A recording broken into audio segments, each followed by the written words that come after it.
Fakta unik tentang burung kakapo. Burung yang tidak bisa terbang, tapi bisa berjalan di atas air. Burung kakapo adalah burung yang sangat unik dan langka asal Selandia Baru. Berbeda dengan kebanyakan burung yang bisa terbang, kakapo adalah salah satu burung yang tidak bisa terbang sama sekali.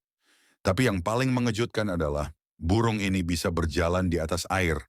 Kakapo memiliki tubuh yang besar dan berat, serta kaki yang kuat sehingga mereka mampu berjalan di permukaan rawa-rawa dan air dangkal tanpa tenggelam. Ini membuat mereka terlihat seperti berjalan di atas air. Selain itu, kakapo adalah burung nokturnal, yang berarti mereka aktif di malam hari dan menghabiskan waktu siang untuk beristirahat. Sayangnya, karena kehilangan habitat dan predator yang dibawa manusia, populasi kakapo sangat sedikit.